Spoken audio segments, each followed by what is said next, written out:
Let's take a little quiz. Say you're a YouTuber and you're exposed for being kind of two-faced and all-round not a great person. What do? Do you A, apologize and take accountability for your actions? Do you B, disappear from the internet and never let anybody hear from you ever again? Or do you C, make up an elaborate and unbelievable cover story, try and get your ex-friends exposed, and insult one of the few supporters that you have left? Let me know in the comments what you would do, but if anybody answers C, I'm going to assume that you are a specific person.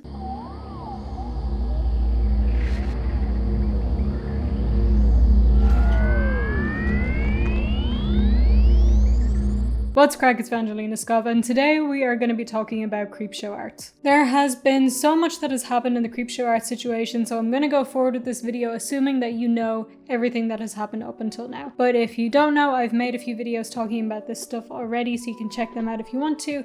They'll be linked in the description. Now, I and a lot of other people were under the impression that Creepshow art was just going to disappear and would never be heard from again. Because after what happened and the level at which she was cancelled, hate using that word, but that's just the word we're going with today, and the amount of backlash that she got for everything that happened with the lolcow posts, as well as Emily Artful's video and several other people's videos, it seemed like there was no coming back from that. And especially considering that Shannon deleted her Instagram, she was not on Twitter, but she hasn't been on Twitter for ages, she stopped posting on YouTube and made all her community posts private. It looked like she was just gonna stay gone. Now, whether you think that's a good thing or not is a completely different topic, but it seems like she's not gone, as she's recently re-enabled her Instagram and has been messaging some people behind the scenes about some of her ex-friends and some other things. Two things to say before we move on with the rest of the video though. Firstly, everything that I am saying in this video is based on speculation and opinion.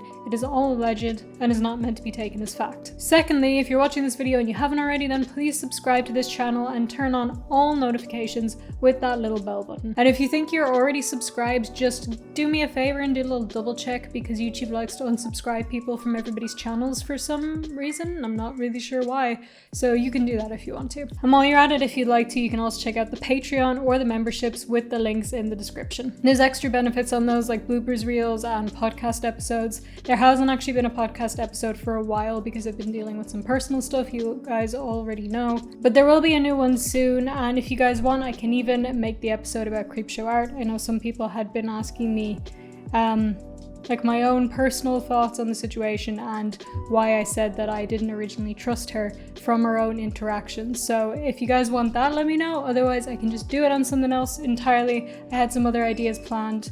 That noise is my cat leaving my bedroom. She can open doors. Anyway, let's talk about Creepshow art. So like I said, she has allegedly been messaging people behind the scenes about some of her former friendships and about some of the controversies that have been going on. And this includes messages that she allegedly sent to Gabbie Hanna. But before we get into that part, I want to tell you about these other messages first. So a former friend of Shannon and a YouTuber who goes under the name of Tipster recently shared screenshots of his interactions with Shannon recently. Now this all happened because Creepshow art re-enabled her Instagram. So it was disabled for ages. You couldn't message her, obviously, because that's what happens when you disable social media. Don't know why I'm explaining that. Now, Tipster has called out Shannon for a lot of the things that she allegedly did and has repeatedly stated that he does not stand by those things and has outright said this is not good. But as a former friend of Shannon, he still wanted to make sure that she was okay and does hope that she would just take accountability for the things that she has allegedly done. So he messaged her to say, I don't know if you're reading messages here, and yes, I have been publicly critical of you and stand by what I said, but I'm still here if you need to talk. And Shannon replies saying, you want me to talk to you after you commented on my husband's channel because of a provably false or accusation.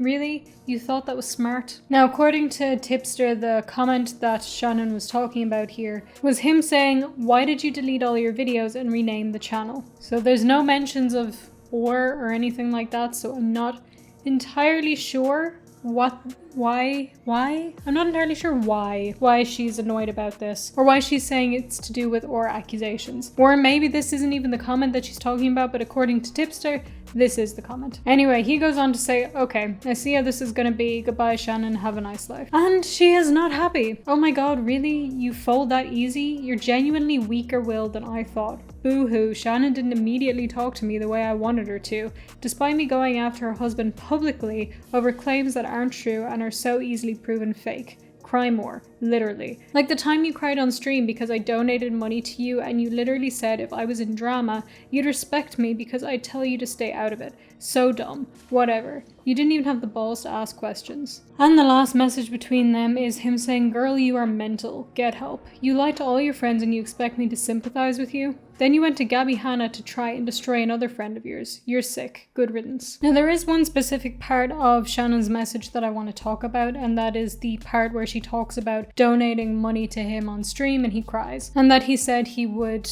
respect her and stay out of her drama and all that. And it kind of seems like she's trying to use this as a way to, one, I feel like I'm using this phrase wrong, but white knight herself? No, white knighting is when you do that for other people. Like she's trying to make herself seem really great because, oh, I donated money to you.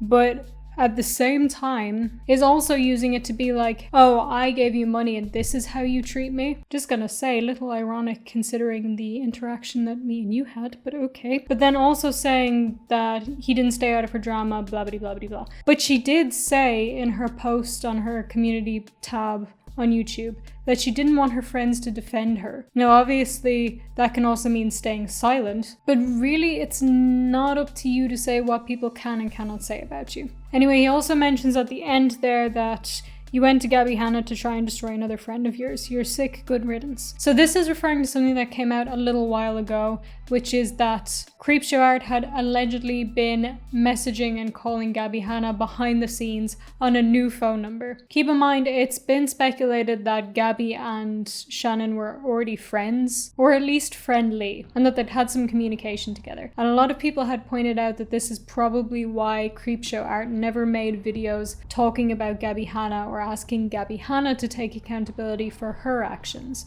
because they were friendly or friends. But anyway, these allegations came out that Creepshow Art has now been contacting Gabi on a new number, behind the scenes and offline, and she allegedly did this asking Gabbie Hanna to go after Ready to Glare. And you may be asking why? Well, I've made a video about this as well, but Ready to Glare did make a video basically disowning Creepshow Art and saying that she didn't agree with the things that she had done and that she was very hurt by it. So this could be the reason that Shannon wanted Gabi to go after Ready to Glare. And some people have also speculated that this is why in Gabbie Hanna's video where she was talking about whole T channels accountable, that Ready to Glare was included in the thumbnail, despite not really being talked about and not being a T channel. Now, to my knowledge, there are no actual leaked DMs or voice memos or anything like that that have been posted online, but a lot of people do seem to believe it, and a couple of people have corroborated the story saying, yeah, it's true. But again, very important to note that there is no evidence of it so far. Anyway, that's pretty much all I wanted to talk about for today. There are some other things that I could go over, but I think I just kind of want to leave it here for now,